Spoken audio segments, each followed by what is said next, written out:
ಜಿಲ್ಲಾ ಶಿಕ್ಷಣ ಸಂವರ್ಧನಾ ಕಾರ್ಯಕ್ರಮ 2023-24 ಸಂಚಲನ ಶಿಕ್ಷಕರ ನಿರಂತರ ವೃತ್ತಿಪರ ಅಭಿವೃದ್ಧಿ ಉಪಕ್ರಮಕ್ಕೆ ಆಗಮಿಸಿರುವ ಎಲ್ಲರಿಗೂ ಸ್ವಾಗತ.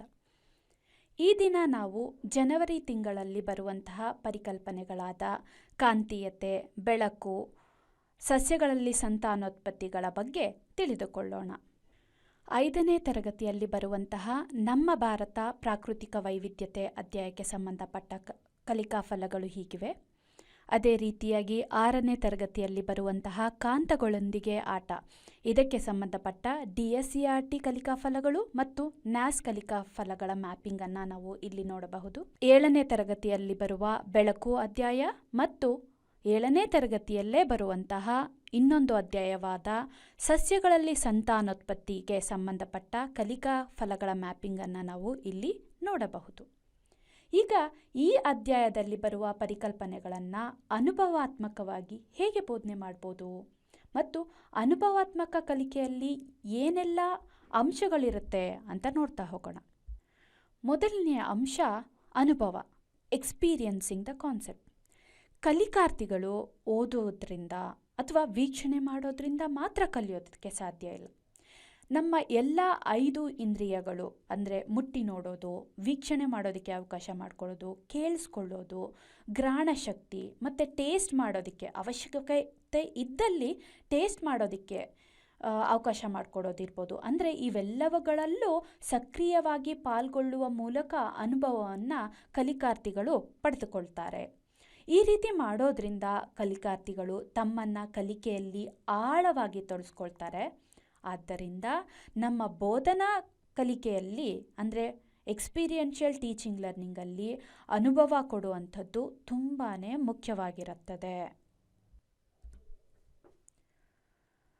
ಚಟುವಟಿಕೆ ಮಾಡಿದ ನಂತರ ಅಥವಾ ಅನುಭವವನ್ನು ಪಡ್ಕೊಂಡ ನಂತರ ಕಲಿಕಾರ್ಥಿಗಳು ಯಾವುದೇ ಒಂದು ಪರಿಕಲ್ಪನೆಯನ್ನು ಅಥವಾ ಒಪಿನಿಯನನ್ನು ರೂಪಿಸಿಕೊಳ್ಳೋದಕ್ಕೂ ಮೊದಲು ಅವರು ಪಡೆದುಕೊಂಡಂತಹ ಅನುಭವವನ್ನು ಅವಲೋಕನ ಮಾಡಿಕೊಳ್ಳುವಂಥದ್ದು ಅತ್ಯವಶ್ಯಕ ಅಂತಲೇ ಹೇಳ್ಬೋದು. Why did that happen? ಯಾಕೆ ಆ ರೀತಿ ಆಯಿತು? Did we notice that? ಅಲ್ಲೇನೋ ಒಂದು ಚೇಂಜ್ ಆಯಿತು, ನಾವು ಅದನ್ನು ಗಮನಿಸಿದ್ವಾ? ಈ ರೀತಿಯಾಗಿ ಸೆಲ್ಫ್ ರಿಫ್ಲೆಕ್ಟ್ ಮಾಡ್ಕೊಳ್ಳೋದ್ರಿಂದ, ಸ್ವ ಅವಲೋಕನ ಮಾಡೋದ್ರಿಂದ ಕಲಿಕಾರ್ಥಿಗಳಲ್ಲಿ ಯೋಚನಾ ಶಕ್ತಿ ಮತ್ತು ಅವರ ಅಬ್ಸರ್ವೇಷನ್ ಸ್ಕಿಲ್ ಹೆಚ್ಚಾಗುತ್ತೆ. ಅನುಭವವನ್ನು ವಿವರಿಸೋದಕ್ಕೆ ಕಲಿಕಾರ್ಥಿಗಳು ಸಿದ್ಧಾಂತಗಳನ್ನು ರಚಿಸ್ಕೊಳ್ತಾರೆ. ಅಂದರೆ ಆ ಅನುಭವವನ್ನು ಕಾನ್ಸೆಪ್ಚುಲೈಸ್ ಮಾಡ್ಕೊಳ್ಳೋದಕ್ಕೆ ಅವರು ಥಿಯರಿನ ಕ್ರಿಯೇಟ್ ಮಾಡ್ಕೊಳ್ತಾರೆ. ಅದು ಹೇಗೆ ಅಂದರೆ ಎಕ್ಸ್ಪೀರಿಯನ್ಸಿಂದ ಅಥವಾ ಅನುಭವದಿಂದ ಮಾಹಿತಿಯನ್ನು ಸಂಗ್ರಹಿಸಿಕೊಂಡು ಅದನ್ನು ಅನಲೈಸ್ ಮಾಡಿ ತೀರ್ಮಾನಗಳನ್ನು ತಗೊಳ್ತಾರೆ. ಅಂದರೆ ಕನ್ಕ್ಲೂಷನ್ಸ್ನ ಡ್ರಾ ಮಾಡ್ಕೊಳ್ತಾರೆ. ಆದ್ದರಿಂದ ಕಲಿಕಾರ್ಥಿಗಳಲ್ಲಿ ಅಂದರೆ ಲರ್ನರ್ಸಲ್ಲಿ ಆಲೋಚನಾ ಕೌಶಲ್ಯ ಹೆಚ್ಚಾಗುತ್ತೆ. ನಾವು ಅನುಭವದಿಂದ ಕೆಲವು ಪರಿಕಲ್ಪನೆಗಳನ್ನು ಕಲಿತೀವಿ. ಆದರೆ ಆ ಪರಿಕಲ್ಪನೆಗಳನ್ನು ಅಥವಾ ಆ ಲರ್ನಿಂಗ್ಸನ್ನು ನಮ್ಮ ದಿನನಿತ್ಯ ಜೀವನದಲ್ಲಿ ಅಳವಡಿಸಿಕೊಂಡಾಗ ಮಾತ್ರ ಆ ಒಂದು ಕಲಿಕೆ ಪೂರ್ಣಗೊಳ್ಳೋದಕ್ಕೆ ಸಾಧ್ಯ. ಆದ್ದರಿಂದ ಈ ಒಂದು ಅನ್ವಯ ಅಂತ ಏನು ಹೇಳ್ತೀವಿ, apply what you have learned ಅನ್ನೋದು ಅನುಭವಾತ್ಮಕ ಬೋಧನಾ ಪ್ರಕ್ರಿಯೆಯಲ್ಲಿ ತುಂಬಾ ಮುಖ್ಯವಾದ ಅಂಶ ಅಂತ ಹೇಳ್ಬೋದು. ಒಂದು ಲರ್ನಿಂಗ್ ಸೈಕಲ್ ಅಥವಾ ಅನುಭವಾತ್ಮಕ ಬೋಧನಾ ಕಲಿಕೆ ಕಂಪ್ಲೀಟ್ ಆಗೋದು ಈ 4 ಅಂಶಗಳನ್ನು ನಮ್ಮ ಬೋಧನಾ ಕಲಿಕೆಯಲ್ಲಿ ಅಳವಡಿಸಿಕೊಂಡಾಗ ಮಾತ್ರ. ಈಗ ಕಾಂತಗಳಿಗೆ ಸಂಬಂಧಪಟ್ಟ ಒಂದು ಚಟುವಟಿಕೆಯನ್ನು ನೋಡೋಣ. ಈ ಚಟುವಟಿಕೆಯನ್ನು ಮಾಡಲು ಬೇಕಾಗಿರುವ ಸಾಮಗ್ರಿಗಳು: ಮರಳು, ಕಬ್ಬಿಣದ ರಜಗಳು, ನೇಲ್ಸ್, ಗುಂಡು ಸೂಜಿಗಳು, ಪೇಪರ್ ಕ್ಲಿಪ್ಸ್, ಪೇಪರ್ ತುಂಡುಗಳು, ರಬ್ಬರ್ ಬ್ಯಾಂಡ್ಸ್ ಮತ್ತು ಒಂದು ಶೀಟ್, ಪೇಪರ್ ಪಿನ್ಸ್. ಈ ರೀತಿಯಾಗಿ ಇನ್ನು ಮುಂತಾದ ಕಾಂತೀಯ ಮತ್ತು ಅಕಾಂತೀಯ ವಸ್ತುಗಳನ್ನು ನಾವು ಒಂದು ಬಿಳಿ ಹಾಳೆಯ ಮೇಲೆ ಇಟ್ಟುಕೊಳ್ಳಬಹುದು. ನಂತರ ಒಂದು ಕಾಂತವನ್ನು ಈ ಹಾಳೆಯ ಬಳಿ ತಂದಾಗ ನಾವು ಗಮನಿಸುತ್ತಿರುವ ಹಾಗೆ ಕೆಲವೊಂದು ವಸ್ತುಗಳು ಆ ಕಾಂತದಿಂದ ಆಕರ್ಷಿಸಲ್ಪಡುತ್ತವೆ. ಇದಕ್ಕೆ ಏನು ಕಾರಣ ಇರ್ಬೋದು? ಕೆಲವು ವಸ್ತುಗಳು ಮಾತ್ರ ಏಕೆ ಕಾಂತಕ್ಕೆ ಆಕರ್ಷಿತವಾಗುತ್ತವೆ? ಅಲ್ಲಿ ನಾವು ಅಬ್ಸರ್ವ್ ಮಾಡಿದ್ವಿ, ಎಷ್ಟೊಂದು ಪದಾರ್ಥಗಳನ್ನು ವಸ್ತುಗಳನ್ನು ನಾವು ತಗೊಂಡಿದ್ವಿ, ಆದರೆ ಕೆಲವೊಂದು ವಸ್ತುಗಳು ಮಾತ್ರ ಆ ಕಾಂತಕ್ಕೆ ಆಕರ್ಷಿತವಾಗಲ್ಪಟ್ಟಿದ್ವು. ಏನು ಕಾರಣ ಇರ್ಬೋದು ಅಂತ ನೋಡೋದಾದರೆ, ಇದು ಆ ಒಂದು ವಸ್ತುವಿನ ಪರಮಾಣುವಿನ ರಚನೆಯ ಮೇಲೆ ಅವಲಂಬಿತವಾಗಿದೆ. ಅಂದರೆ ಅಟಾಮಿಕ್ ಸ್ಟ್ರಕ್ಚರ್ ಮೇಲೆ ಅವಲಂಬಿತವಾಗಿದೆ. ಹೇಗೆ ಅಂತ ನೋಡೋದಾದರೆ, ಯಾವ ಒಂದು ಪದಾರ್ಥದ ಅಥವಾ ವಸ್ತುವಿನ ಅಣುವಿನಲ್ಲಿ ಅನ್ಪೇರ್ಡ್ ಎಲೆಕ್ಟ್ರಾನ್ಸ್ ಇರುತ್ತೆ, ಅವು ಕಾಂತಕ್ಷೇತ್ರವನ್ನು ಉಂಟು ಮಾಡುತ್ತೆ. ಈ ಕಾಂತಕ್ಷೇತ್ರವನ್ನು ನಾವು ಎಕ್ಸ್ಟರ್ನಲ್ ಮ್ಯಾಗ್ನೆಟಿಕ್ ಫೀಲ್ಡ್ನಲ್ಲಿ ಅಂದರೆ ಎಕ್ಸ್ಟರ್ನಲ್ ಕಾಂತಕ್ಷೇತ್ರದಲ್ಲಿ ಇಟ್ಟಾಗ ಕಾಂತಕ್ಷೇತ್ರ ಏನಾಗುತ್ತೆ ಅಂತ ನೋಡೋದಾದರೆ, ಅವು ಒಂದೇ ದಿಕ್ಕಿನಲ್ಲಿ ಅಲೈನ್ ಆಗುತ್ತೆ. ಆದ್ದರಿಂದ ಆ ವಸ್ತುಗಳು ಕಾಂತಕ್ಕೆ ಆಕರ್ಷಿಸಲ್ಪಡುತ್ತವೆ. ನಾವು ಈಗಷ್ಟೇ ನೋಡಿದಂತಹ ವಿಡಿಯೋದಲ್ಲಿ ಕೆಲವೊಂದು ವಸ್ತುಗಳು ಆಕರ್ಷಿಸಲ್ಪಟ್ಟವು. ಆ ವಸ್ತುಗಳು ಕಾಂತೀಯ ವಸ್ತುಗಳು ಅಂತ ಹೇಳ್ಬೋದು. ಕಾಂತದ ಕಡೆಗೆ ಆಕರ್ಷಿಸಲ್ಪಡುವ ಪದಾರ್ಥಗಳನ್ನೇ ನಾವು ಕಾಂತೀಯ ವಸ್ತುಗಳು ಅಂತ ಹೇಳ್ತೀವಿ. ಯಾವ ಪದಾರ್ಥಗಳು ಕಾಂತದ ಕಡೆಗೆ ಆಕರ್ಷಿಸಲ್ಪಡೋದಿಲ್ಲ, ಆ ಪದಾರ್ಥಗಳನ್ನು ಅಕಾಂತೀಯ ಪದಾರ್ಥಗಳು ಅಂತ ಹೇಳ್ಬೋದು. ಈಗ ಈ ಕಾಂತದ ಇನ್ನು ಕೆಲವು ಪ್ರಾಪರ್ಟಿಗಳನ್ನು ನೋಡೋಣ. ಕಾಂತದ ಧ್ರುವಗಳು. ನಾವು ಈ ಒಂದು ಚಟುವಟಿಕೆಯಲ್ಲೇ ಗಮನಿಸಿದ್ವಿ, ಆ ಕಾಂತದ ತುದಿಗಳಲ್ಲಿ ಕಾಂತದ ವಸ್ತುಗಳು ಆಕರ್ಷಿಸಲ್ಪಟ್ಟವು.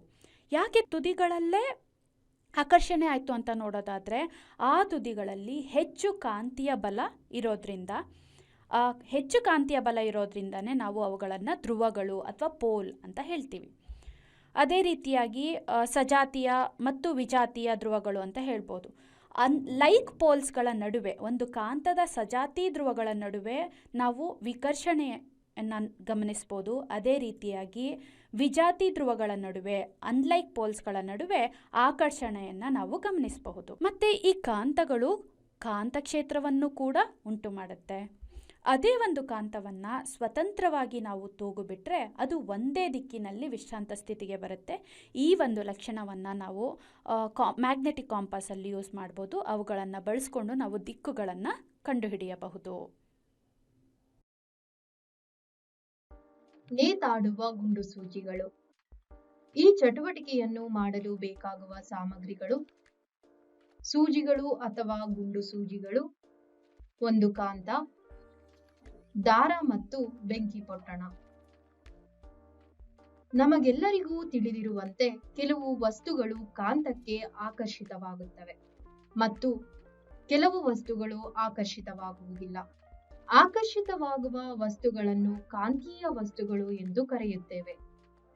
ಈ ಕಾಂತೀಯ ವಸ್ತುವಿನ ಆಕರ್ಷಕ ಗುಣ ಮತ್ತು ಅದು ಹೇಗೆ ಆಕರ್ಷಕ ಗುಣವನ್ನು ಕಳೆದುಕೊಳ್ಳುತ್ತದೆ ಎಂಬುದನ್ನು ಕುರಿತು ಒಂದು ಚಿಕ್ಕ ಚಟುವಟಿಕೆಯನ್ನು ಮಾಡೋಣ. ಮೊದಲಿಗೆ 6 ರಿಂದ 7 ಗುಂಡು ಸೂಜಿಗಳನ್ನು ತೆಗೆದುಕೊಳ್ಳಿ ಮತ್ತು ಅದೇ ಸಂಖ್ಯೆಯಲ್ಲಿ ಒಂದೇ ಉದ್ದವಿರುವ ದಾರಗಳನ್ನು ತೆಗೆದುಕೊಳ್ಳಿ.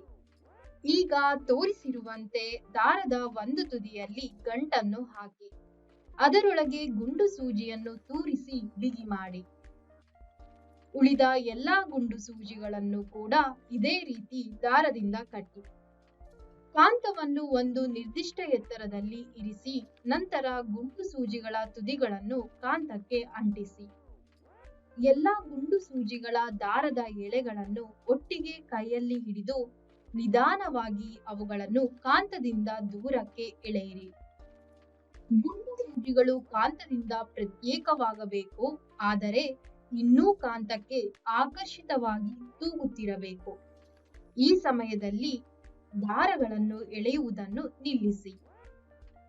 ಈಗ ಉರಿಯುತ್ತಿರುವ ಬೆಂಕಿ ಕಡ್ಡಿಯನ್ನು ಬಳಸಿಕೊಂಡು ಕಾಂತದ ಕಡೆಗೆ ಆಕರ್ಷಿತವಾಗಿರುವ ಗುಂಡು ಸೂಜಿಗಳನ್ನು ಬಿಸಿ ಮಾಡಲು ಪ್ರಾರಂಭಿಸಿ. ಉರಿಯುತ್ತಿರುವ ಬೆಂಕಿ ಕಡ್ಡಿಯನ್ನು ಉಪಯೋಗಿಸುವಾಗ ಜಾಗ್ರತೆ ವಹಿಸಿ. ಮುಂದೇನಾಗಬಹುದೆಂದು ಯೋಚಿಸುತ್ತಿರುವಿರಾ? ಬನ್ನಿ ಕಾದು ನೋಡೋಣ.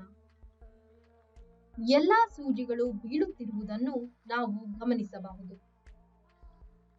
ನಾವು ಮೊದಲೇ ಗಮನಿಸಿದಂತೆ ಕಾಂತದಿಂದ ಪ್ರತ್ಯೇಕಗೊಂಡ ಸೂಜಿಗಳು ತೂಗುತ್ತಿರಲು ಕಾರಣವೇನಿರಬಹುದು? ಹೌದು, ಸೂಜಿಗಳು ಕಾಂತೀಯ ಗುಣವನ್ನು ಹೊಂದಿರುವುದರಿಂದ ಅವು ಕಾಂತಕ್ಕೆ ಆಕರ್ಷಿತವಾಗುತ್ತವೆ ಮತ್ತು ಅವು ಕಾಂತದಿಂದ ಸ್ವಲ್ಪ ದೂರವಿದ್ದರೂ ಸಹ ಅದಕ್ಕೆ ಆಕರ್ಷಿತವಾಗಿ ಅಂಟಿಕೊಳ್ಳಲು ಪ್ರಯತ್ನಿಸುತ್ತವೆ. ಹಾಗೆಯೇ ಬಿಸಿ ಮಾಡಿದ ನಂತರ ಗುಂಡು ಸೂಜಿಗಳು ಕೆಳಕ್ಕೆ ಬೀಳಲು ಕಾರಣವೇನು? ಸೂಜಿಗಳನ್ನು ಬಿಸಿ ಮಾಡಿದಾಗ ಅವುಗಳು ಕಾಂತೀಯ ಗುಣವನ್ನು ಕಳೆದುಕೊಳ್ಳುತ್ತವೆ. ಆದ್ದರಿಂದ ಕಾಂತದೆಡೆಗಿನ ಆಕರ್ಷಣೆಯನ್ನು ಕಳೆದುಕೊಂಡು ಅವು ಬೀಳುತ್ತವೆ. ಈಗ ನಾವು ಕಾಂತಕ್ಷೇತ್ರದ ಒಂದು ಪರಿಕಲ್ಪನೆ ಮೂಡಿಸಲು ಈ ಒಂದು ಚಟುವಟಿಕೆಯನ್ನು ಮಾಡಬಹುದು. ಈ ಚಟುವಟಿಕೆಗೆ ಬೇಕಾಗಿರುವ ಸಾಮಗ್ರಿಗಳು ಬಿಳಿ ಹಾಳೆಗಳು, ವಿವಿಧ ರೀತಿಯ ಕಾಂತಗಳು ಮತ್ತು ಕಬ್ಬಿಣದ ರಜಗಳು. ಮೊದಲನೆಯದಾಗಿ ದಂಡಕಾಂತವನ್ನು ತಗೊಳ್ಳೋಣ. ಇದಕ್ಕೆ ಚಟುವಟಿಕೆ ಮಾಡುವ ವಿಧಾನವು ಹೀಗಿದೆ.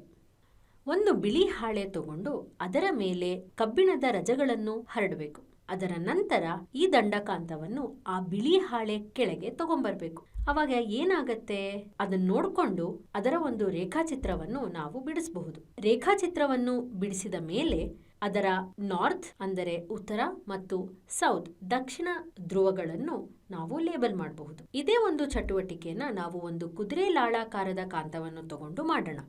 ಅದರಲ್ಲಿ ನಾವೇನು ನೋಡಬಹುದು, ಅದರ ಒಂದು ರೇಖಾಚಿತ್ರವನ್ನು ನಾವು ಬಿಡಿಸಿ ಅದಕ್ಕೆ ಕೂಡ ನಾವು ಉತ್ತರ ಮತ್ತು ದಕ್ಷಿಣ ಧ್ರುವಗಳನ್ನು ಲೇಬಲ್ ಮಾಡಬಹುದು. ಮತ್ತೆ ಒಂದು ಉಂಗುರಾಕಾರದ ಕಾಂತವನ್ನು ತಗೊಂಡು ಈ ಒಂದು ಚಟುವಟಿಕೆಯನ್ನ ಮಾಡಿದಾಗ ಅದರ ಒಂದು ರೇಖಾಚಿತ್ರವನ್ನು ಕೂಡ ಬಿಡಿಸಿ ಅದರ ಉತ್ತರ ಮತ್ತು ದಕ್ಷಿಣ ಕಾಂತೀಯ ಧ್ರುವಗಳನ್ನು ಕೂಡ ನಾವು ಲೇಬಲ್ ಮಾಡಬಹುದು. ಹಾಗಿದ್ದರೆ ಒಂದು ಪ್ರಶ್ನೆ ಉಂಟಾಗಬಹುದು, ವಿವಿಧ ರೀತಿಯ ಕಾಂತಗಳು ವಿಭಿನ್ನ ಕಾಂತ ಕ್ಷೇತ್ರದ ರೇಖೆಗಳನ್ನು ಉಂಟು ಮಾಡಲು ಕಾರಣವೇನಿರಬಹುದು? ಅದು ಏಕೆ ಅಂತಂದರೆ ವಿವಿಧ ಕಾಂತಗಳು ವಿವಿಧ ಆಕಾರವನ್ನು ಹೊಂದಿರುತ್ತೆ ಮತ್ತು ಅದರ ಕಾಂತೀಯ ಬಲ ಬೇರೆದಾಗಿರುತ್ತೆ. ಅದರಿಂದ ವಿವಿಧ ರೀತಿಯ ಕಾಂತಗಳು ವಿಭಿನ್ನ ಕಾಂತ ಕ್ಷೇತ್ರದ ರೇಖೆಗಳನ್ನು ಉಂಟು ಮಾಡಲು ಕಾರಣವಾಗಿರುತ್ತೆ. ಈಗ ಇನ್ನೊಂದು ಚಟುವಟಿಕೆ ಮಾಡೋಣ. ಒಂದು ದಂಡಕಾಂತವನ್ನು ದಾರದಲ್ಲಿ ಕಟ್ಬಿಟ್ಟು ಅದನ್ನ ಈ ರೀತಿ ಸ್ಟ್ಯಾಂಡ್ನಲ್ಲಿ ನಾವು ತೂಗು ಬಿಟ್ಟಾಗ ಏನಾಗತ್ತೆ? ಅದು ಯಾವುದೋ ಒಂದು ದಿಕ್ಕಿನಲ್ಲಿ ವಿಶ್ರಾಂತಿ ಪಡೆಯುವುದನ್ನು ನಾವು ನೋಡ್ತೀವಿ. ಇದೇ ಚಟುವಟಿಕೆ ನಾವು ತಿರ್ಗಾ ಮಾಡಿದಾಗ ಅಂದ್ರೆ ತಿರ್ಗಾ ತೂಗು ಬಿಟ್ಟಾಗ ಅದೇ ದಿಕ್ಕಿನಲ್ಲಿಯೇ ಅದು ವಿಶ್ರಾಂತಿ ಪಡೆಯುತ್ತಾ? ಹೌದು. ಹಾಗಿದ್ರೆ ಒಂದು ಪ್ರಶ್ನೆ ಬರುತ್ತೆ, ಸ್ವತಂತ್ರವಾಗಿ ತೂಗು ಬಿಟ್ಟ ದಂಡಕಾಂತವು ಯಾವಾಗಲೂ ಒಂದೇ ದಿಕ್ಕಿನಲ್ಲಿ ವಿಶ್ರಾಂತಿ ಪಡೆಯುವುದನ್ನು ನಾವು ಏಕೆ ನೋಡ್ತೀವಿ? ನಮ್ಮ ಭೂಮಿಯ ಕಾಂತ ಕ್ಷೇತ್ರ ಈ ರೀತಿಯಲ್ಲಿ ಇದೆ. ನಮ್ಮ ಭೂಮಿಯ ಕಾಂತೀಯ ಉತ್ತರ ಧ್ರುವದಿಂದ ಕಾಂತೀಯ ದಕ್ಷಿಣ ಧ್ರುವ ಕಡೆ ಮ್ಯಾಗ್ನೆಟಿಕ್ ಫೀಲ್ಡ್ ಲೈನ್ಸ್ ಹೋಗುವುದನ್ನು ನಾವು ನೋಡಬಹುದು. ಹಾಗಿದ್ರೆ ಆ ದಂಡಕಾಂತ ಮತ್ತು ಭೂಮಿಯ ಕಾಂತ ಕ್ಷೇತ್ರದ ನಡುವಿನ ಸಾಮ್ಯತೆಗಳು ಏನಿರಬಹುದು? ಇವೆರಡೂ ಕೂಡ ಉತ್ತರ ಕಾಂತೀಯ ಮತ್ತು ದಕ್ಷಿಣ ಕಾಂತೀಯ ಧ್ರುವಗಳನ್ನು ಹೊಂದಿವೆ ಮತ್ತು ಧ್ರುವಗಳಲ್ಲಿ ಕಾಂತೀಯ ಕ್ಷೇತ್ರದ ರೇಖೆಗಳು ದಡ್ಡವಾಗಿರುತ್ತವೆ ಮತ್ತು ಒಂದು ದಂಡಕಾಂತವನ್ನು ತೂಗು ಬಿಟ್ಟಾಗ ಅದರ ನಾರ್ತ್ ಪೋಲ್ ಏನಿದೆ ಅದು ಬಂದು ಭೂಮಿಯ ಕಾಂತೀಯ ದಕ್ಷಿಣ ಧ್ರುವಕ್ಕೆ ಅಲೈನ್ ಆಗಿರುತ್ತೆ. ನಮ್ಮೆಲ್ಲರಿಗೂ ಕಾಂತದ ಗುಣಲಕ್ಷಣಗಳ ಬಗ್ಗೆ ಗೊತ್ತು. ಸಜಾತಿ ಧ್ರುವಗಳು ಪರಸ್ಪರ ವಿಕರ್ಷಣೆಗೊಳ್ಳುತ್ತವೆ ಮತ್ತು ವಿಜಾತಿ ಧ್ರುವಗಳು ಪರಸ್ಪರ ಆಕರ್ಷಣೆಗೊಳ್ಳುತ್ತವೆ. ಈ ಒಂದು ಕಾರಣದಿಂದ ಒಂದು ದಂಡಕಾಂತವನ್ನು ತೂಗು ಬಿಟ್ಟಾಗ ಅದರ ನಾರ್ತ್ ಪೋಲ್ ಬಂದು ಭೂಮಿಯ ಮ್ಯಾಗ್ನೆಟಿಕ್ ಸೌತ್ ಪೋಲ್ ಇವೆರಡು ಪರಸ್ಪರ ಆಕರ್ಷಣೆಗೊಳ್ಳುವ ಕಾರಣ ಯಾವಾಗಲೂ ಒಂದು ದಂಡಕಾಂತವನ್ನು ತೂಗು ಬಿಟ್ಟಾಗ ಅದು ಒಂದೇ ದಿಕ್ಕಿನಲ್ಲಿ ವಿಶ್ರಾಂತಿ ಪಡೆಯುವುದನ್ನು ನಾವು ನೋಡ್ತೀವಿ. ಮತ್ತೆ ಈ ಅರ್ತ್ಸ್ ಮ್ಯಾಗ್ನೆಟಿಕ್ ಫೀಲ್ಡ್ ನಮ್ಮ ಭೂಮಿಯ ಮೇಲೆ ಎಲ್ಲಿ ಕಾಣಿಸುತ್ತೆ ಅಂತ ಒಂದು ಕುತೂಹಲವಾದ ಪ್ರಶ್ನೆ ಉಂಟಾಗಬಹುದು. ಅದಕ್ಕೆ ನಾವು ಅರೋರಾಸ್ ಅಂತ ಕರಿತೀವಿ. ಇದು ಬಂದು ಸುಂದರವಾದ ಬೆಳಕು. ಇದು ಈ ರೀತಿಯಲ್ಲಿ ಕಾಣಿಸುತ್ತೆ. ನಮ್ಮ ಭೂಮಿಯ ನಾರ್ತ್ ಮತ್ತು ಸೌತ್ ಪೋಲ್ನಲ್ಲಿ ಈ ಲೈಟ್ಸ್ ಕಾಣಿಸುತ್ತೆ. ಇದಕ್ಕೆ ನಾರ್ದರ್ನ್ ಲೈಟ್ಸ್ ಮತ್ತು ಸದರ್ನ್ ಲೈಟ್ಸ್ ಅಂತ ಕರಿತೀವಿ. ಇದಕ್ಕೆ ಮುಖ್ಯ ಕಾರಣ ಬಂದು ಸೂರ್ಯ. ನಮ್ಮೆಲ್ಲರಿಗೂ ಗೊತ್ತಿರುವ ಹಾಗೆ ಸೂರ್ಯ ಬೆಳಕು ಮತ್ತು ಶಕ್ತಿಯನ್ನು ನಮ್ಮೆಲ್ಲರಿಗೂ ಕಳಿಸುತ್ತೆ. ಇದರ ಜೊತೆಗೆ ಬೇರೆ ಬೇರೆ ರೀತಿ ಶಕ್ತಿಗಳು ಮತ್ತು ಕಣಗಳನ್ನು ಕೂಡ ಕಳಿಸುತ್ತೆ. ಈ ಕಣಗಳು ನಮ್ಮ ಭೂಮಿಯ ಮೇಲೆ ತುಂಬಾ ವೇಗವಾಗಿ ಚಲಿಸಿದ್ದಾಗ ಅದು ನಮ್ಮ ಭೂಮಿಯ ಅಟ್ಮಾಸ್ಫಿಯರ್ ಅಂದ್ರೆ ಅಪ್ಪರ್ ಅಟ್ಮಾಸ್ಫಿಯರ್ಗೆ ಭೂಮಿಯ ಕಾಂತಕ್ಷೇತ್ರದಿಂದ ಬರುತ್ತೆ. ಅದರ ಕಾರಣ ಈ ಲೈಟ್ಸ್ ಕಾಣಿಸುತ್ತೆ. ನಾರ್ದರ್ನ್ ಲೈಟ್ಸ್ನ ನಾವು ಅರೋರಾ ಬೋರಿಯಾಲಿಸ್ ಅಂತ ಕರಿತೀವಿ ಮತ್ತು ಸದರ್ನ್ ಲೈಟ್ಸ್ನ ನಾವು ಅರೋರಾ ಆಸ್ಟ್ರಿಯಾಲಿಸ್ ಅಂತ ಕರಿತೀವಿ. ಈಗ ಬೆಳಕು ಮತ್ತು ಬೆಳಕಿನ ಪ್ರತಿಫಲನ ಮತ್ತು ಬೆಳಕಿನ ವಕ್ರೀಭವನದ ಬಗ್ಗೆ ತಿಳ್ಕೊಂತ ಹೋಗೋಣ. ಮೊದಲಿಗೆ ಗೋಳೀಯ ದರ್ಪಣ. ಈ ಗೋಳೀಯ ದರ್ಪಣಗಳಲ್ಲಿ ಪ್ರತಿಬಿಂಬಗಳು ಹೇಗುಂಟಾಗುತ್ತೆ? ಗೋಳೀಯ ದರ್ಪಣದಲ್ಲಿ ಪ್ರತಿಫಲಿಸುವ ಮೇಲ್ಮೈ ಒಳಮುಖವಾಗಿರುತ್ತೆ ಅಥವಾ ಹೊರಮುಖವಾಗಿರುತ್ತೆ. ಈಗ ನಾವು ಒಂದು ಚಟುವಟಿಕೆಯನ್ನು ನೋಡೋಣ. ಈ ಚಟುವಟಿಕೆ ಬಂದು ನಿಮ್ನ ದರ್ಪಣದಲ್ಲಿ ಪ್ರತಿಬಿಂಬಗಳು ಹೇಗೆ ಉಂಟಾಗುತ್ತೆ ಅನ್ನೋದನ್ನ ನೋಡ್ತಾ ಹೋಗೋಣ.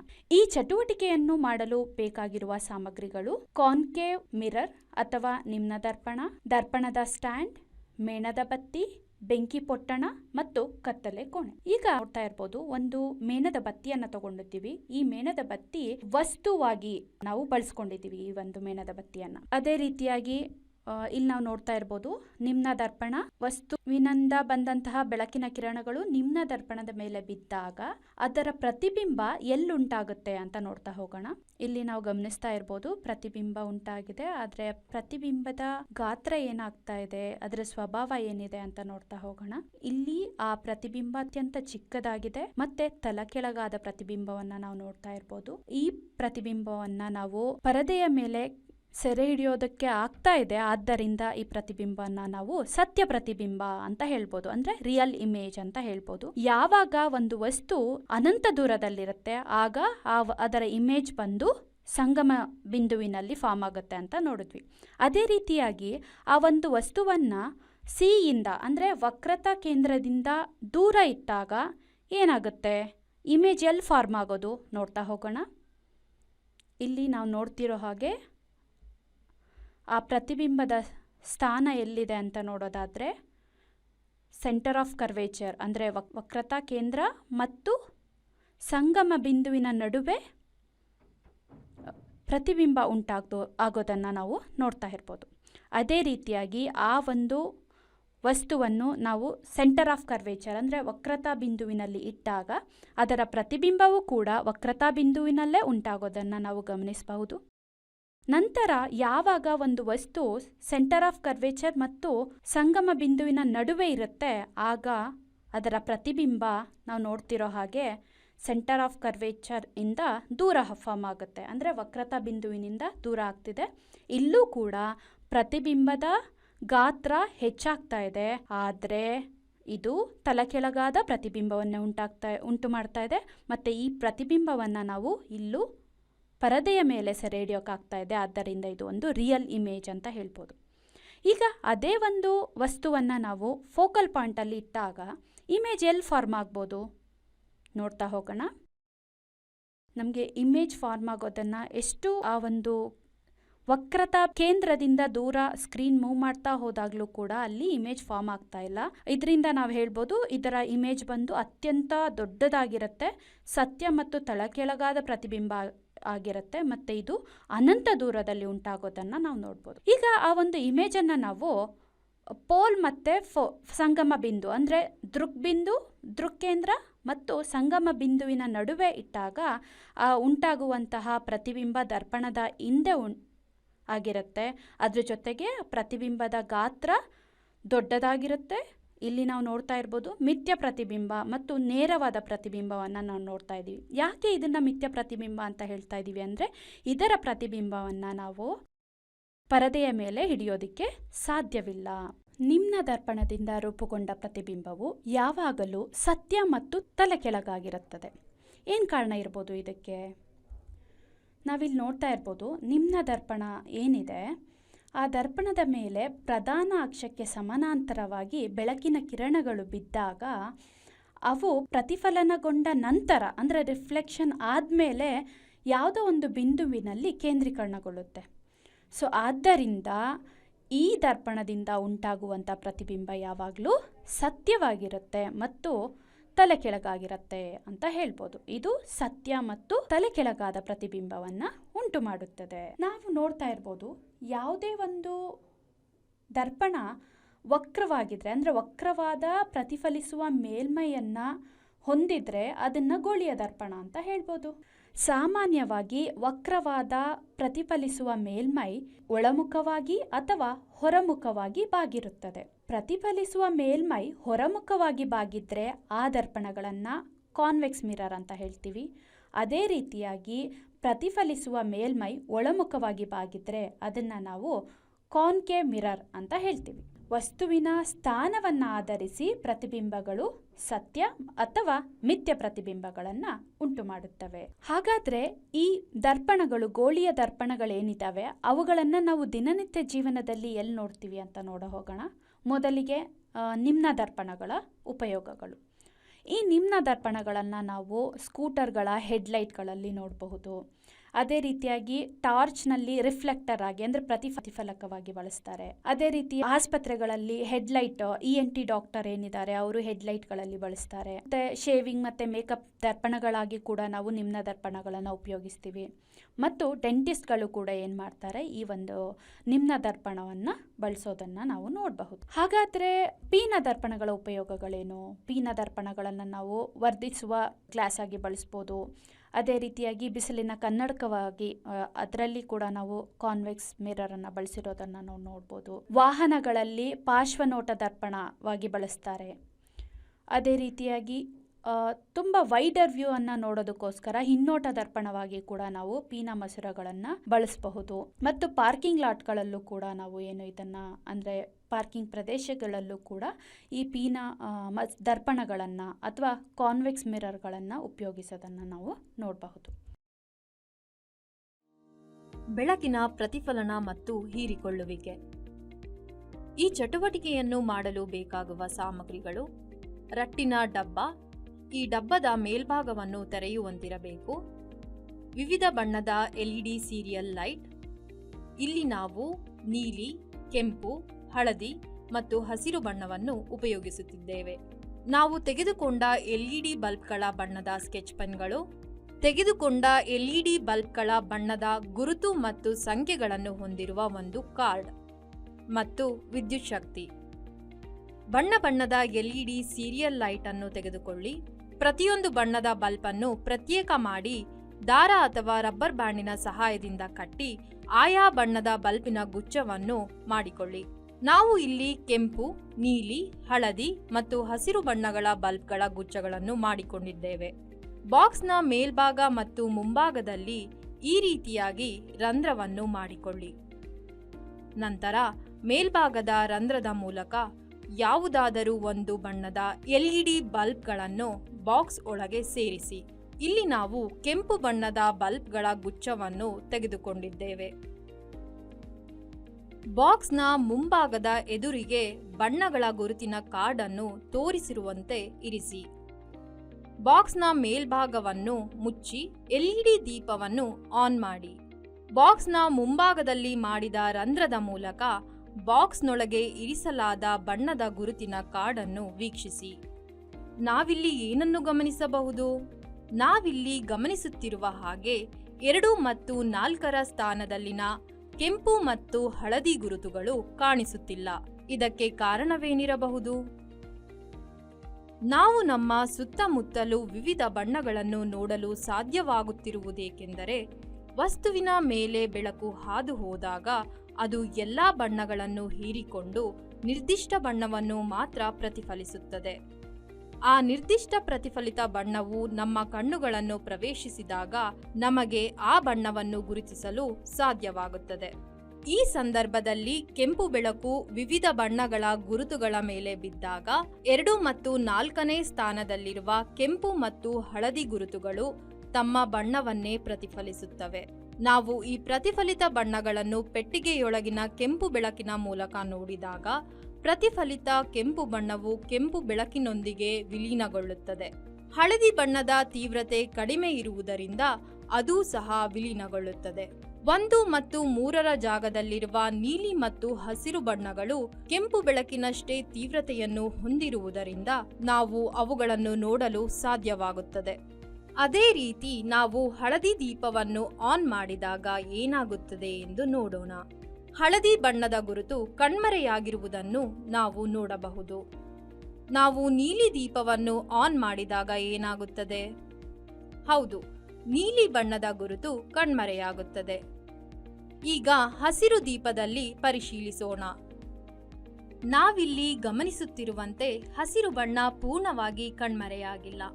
ನಾವಿಲ್ಲಿ ಉಪಯೋಗಿಸಿದ ಬಣ್ಣದ ಬೆಳಕಿನ ತರಂಗ ದೂರವು ಉಪಯೋಗಿಸಿದ ಹಸಿರು ಬಣ್ಣದ ಗುರುತಿನ ತರಂಗ ದೂರಕ್ಕೆ ಸರಿಹೊಂದದಿರುವುದೇ ಇದಕ್ಕೆ ಕಾರಣವಾಗಿದೆ. ಈ ಚಟುವಟಿಕೆಯಿಂದ ನಾವು ಬೆಳಕಿನ ಪ್ರತಿಫಲನ ಮತ್ತು ಹೀರುವಿಕೆಯ ಬಗ್ಗೆ ತಿಳಿದುಕೊಳ್ಳಬಹುದಾಗಿದೆ. ಈಗ ಒಂದು ಪೀನ ಮಸೂರ ಮತ್ತು ನಿಮ್ನ ಮಸೂರಕ್ಕೆ ಸಂಬಂಧಪಟ್ಟ ಒಂದು ಚಟುವಟಿಕೆಯನ್ನು ನಾವು ತರಗತಿಯಲ್ಲಿ ಮಾಡಿಸ್ಬೋದು. ನಮ್ಮಲ್ಲಿ ಲಭ್ಯವಿದ್ದರೆ ಮಸೂರಗಳನ್ನು, ಪೀನ ಮಸೂರಗಳನ್ನು ಮತ್ತು ನಿಮ್ನ ಮಸೂರಗಳನ್ನು ಮಕ್ಕಳಿಗೆ ಮುಟ್ಟಿ ನೋಡೋದಕ್ಕಿರ್ಬೋದು ಮತ್ತು ತಮ್ಮ ಸುತ್ತಲಿನ ವಸ್ತುಗಳನ್ನು ವೀಕ್ಷಣೆ ಮಾಡೋದಕ್ಕೆ ಮಕ್ಕಳಿಗೆ ಕೊಡಬಹುದು. ಮತ್ತು ಈ ಸುತ್ತಲಿನ ವಸ್ತುಗಳನ್ನು ವೀಕ್ಷಣೆ ಮಾಡಿದಾಗ ನಾವು ಗಮನಿಸಿರ್ಬೋದು, ಏನಾಗುತ್ತೆ, ಒಂದು ಪ್ರತಿಬಿಂಬದ ಗಾತ್ರ ಹೆಚ್ಚಾಗುತ್ತೆ, ಅಂದರೆ ಆ ಪ್ರತಿಬಿಂಬ ದೊಡ್ಡದಾಗಿ ಕಾಣುತ್ತೆ. ನಂತರ ಏನು ಮಾಡ್ಬೋದು, ನಾವು ಈ ರೀತಿಯ ಪ್ರಶ್ನೆಗಳನ್ನು ಅದೇ ಒಂದು ವಸ್ತುವನ್ನು ನಾವು ಎರಡು ಮಸೂರಗಳ ಮೂಲಕ ನೋಡಿದಾಗ ಏನಾಗ್ಬೋದು, ಇಲ್ಲಿ ನಾವು ನೋಡ್ತಾ ಇರ್ಬೋದು, ಎರಡು ಮಸೂರಗಳನ್ನು ತಗೊಂಡಿದ್ದೀವಿ. ಆ ಎರಡು ಮಸೂರಗಳ ಮೂಲಕ ಒಂದು ವಸ್ತುವನ್ನು ನೋಡಿದಾಗಲೂ ಕೂಡ ಏನಾಗಿರುತ್ತೆ, ಉಂಟಾಗುವಂಥ ಪ್ರತಿಬಿಂಬ ದೊಡ್ಡದಾಗಿರುತ್ತೆ. ಇಲ್ಲಿ ಇವಾಗ ಮಸೂರಗಳ ನಡುವಿನ ಅಂತರ ಏನಿದೆ ಅದು ಎರಡು ಮಸೂರಗಳ ಸಂಗಮ ದೂರಗಳ ಮೊತ್ತಕ್ಕಿಂತ ಕಡಿಮೆ ಇದ್ದಾಗ ಪ್ರತಿಬಿಂಬದ ಗಾತ್ರ ದೊಡ್ಡದಾಗಿ ಇರುತ್ತೆ, ಆದರೆ ಅದರ ಸ್ವಭಾವ ಮಿಥ್ಯವಾಗಿರುತ್ತೆ, ವರ್ಚುವಲ್ ಇರುತ್ತೆ.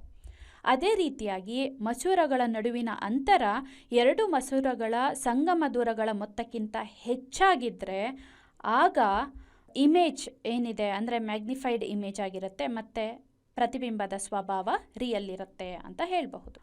ಇನ್ನು ಬೇರೆ ಯಾವ ರೀತಿಯ ಕ್ವಶನ್ಸನ್ನು ನಾವು ನೋಡ್ಬೋದು, ಮಕ್ಕಳು ಗಮನಿಸಿ ಕೇಳ್ಬೋದು ಅಂತ ನೋಡೋದಾದರೆ, ಒಂದು ನಿಮ್ನ ದರ್ಪಣದ ಮಧ್ಯಭಾಗ ಏನಿದೆ ಅದು ತೆಳ್ಳಗಿರುತ್ತೆ ಮತ್ತು ಅಂಚುಗಳಲ್ಲಿ ನೋಡಿದಾಗ ಅದು ದಪ್ಪನಾಗಿರುತ್ತೆ. ಏನು ಕಾರಣ ಇರ್ಬೋದು ಅಂತ ಅಂದರೆ, ಬೆಳಕಿನ ಕಿರಣಗಳು ಆ ಒಂದು ಮಸೂರದ ಮೇಲೆ ಬಿದ್ದಾಗ ಅದು ವಿಕೇಂದ್ರೀಕರಣಗೊಳ್ಳುತ್ತೆ. ಸೊ ಅದು ಆ ವಿಕೇಂದ್ರೀಕರಣಗೊಳ್ಳಬೇಕು ಅಂತ ಅಂದರೆ ಆ ಮಸೂರದ ಮಧ್ಯಭಾಗ ತೆಳ್ಳಗಿರಬೇಕಾಗುತ್ತೆ ಮತ್ತು ಅದರ ಅಂಚುಗಳು ದಪ್ಪನಾಗಿರಬೇಕಾಗುತ್ತದೆ. ನಂತರ ಮಸೂರಗಳು. ಈ ಮಸೂರಗಳು ಅಂತ ಬಂದಾಗ ಈ ಮಸೂರಗಳಲ್ಲಿ ಹೊರಕ್ಕೆ ಬಾಗಿದ ಗೋಳಿಯ ದರ್ಪಣಗಳು ಮತ್ತು ಒಳಕ್ಕೆ ಬಾಗಿರುವಂತಹ ಎರಡು ಗೋಳಿಯ ದರ್ಪಣಗಳನ್ನು ನಾವು ನೋಡ್ಬೋದು. ಇಲ್ಲಿ ನಾವು ನೋಡ್ತಾ ಇರ್ಬೋದು ಕಾನ್ವೆಕ್ಸ್ ಮಿರರ್, ಕೇಂದ್ರೀಕರಿಸುವ ಮಸೂರದಲ್ಲಿ ಏನಾಗುತ್ತೆ, ಯಾವಾಗ ಸಮಾನಾಂತರವಾದ ಬೆಳಕಿನ ಕಿರಣಗಳು ಮಸೂರದ ಮೇಲೆ ಬಿದ್ದಾಗ ಏನಾಗುತ್ತೆ, ಅದು ಯಾವುದೋ ಒಂದು ಬಿಂದುವಿನಲ್ಲಿ ಕನ್ವರ್ಜ್ ಆಗೋದನ್ನು, ಕೇಂದ್ರೀಕರಣಗೊಳ್ಳೋದನ್ನು ನಾವು ನೋಡ್ಬೋದು. ಅದೇ ರೀತಿಯಾಗಿ ಈ ಸಮಾನಾಂತರ ಬೆಳಕಿನ ಕಿರಣಗಳು ವಿಕೇಂದ್ರೀಕರಿಸುವ ಮಸೂರದ ಮೇಲೆ ಅಂದರೆ ಕಾನ್ಕೇವ್ ಲೆನ್ಸ್ ಮೇಲೆ ಬಿದ್ದಾಗ ಅವು ಚದುರಿ ಡೈವರ್ಜ್ ಆಗೋದನ್ನು ನಾವು ನೋಡ್ಬೋದು, ಅಂದರೆ ವಿಕೇಂದ್ರೀಕರಣಗೊಳ್ಳೋದನ್ನು ನಾವು ನೋಡ್ಬೋದು. ಈ ರೀತಿಯ ಮಸೂರಗಳನ್ನು ವಿಕೇಂದ್ರೀಕರಿಸುವ ಮಸೂರ ಅಂತ ಹೇಳ್ತೀವಿ.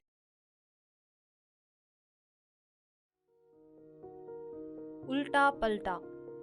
ಈ ಚಟುವಟಿಕೆಯನ್ನು ಮಾಡಲು ಬೇಕಾಗುವ ಸಾಮಗ್ರಿಗಳು: ಪಾರದರ್ಶಕ ಲೋಟ, ಆಯುತಾಕಾರದ ಪಾರದರ್ಶಕ ಸಂಗ್ರಾಹಕ, ಕೆಲವು ಬಣ್ಣದ ಚಿತ್ರಗಳು.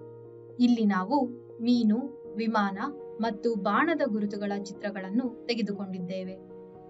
ಮೊದಲಿಗೆ ಪಾರದರ್ಶಕ ಲೋಟವನ್ನು ತೆಗೆದುಕೊಳ್ಳಿ, ಅದಕ್ಕೆ ನೀರನ್ನು ತುಂಬಿಸಿ. ಈಗ ಬಾಣದ ಗುರುತನ್ನು ನೀರಿನ ಲೋಟದ ಹಿಂದೆ ಇರಿಸಿ. ಅದನ್ನು ನೀರಿನ ಲೋಟದ ಮೂಲಕ ನೋಡುವ ಮೊದಲು ಮತ್ತು ನಂತರದ ದಿಕ್ಕನ್ನು ಗಮನಿಸಿ. ಏನನ್ನು ಗಮನಿಸುತ್ತಿರುವಿರಿ?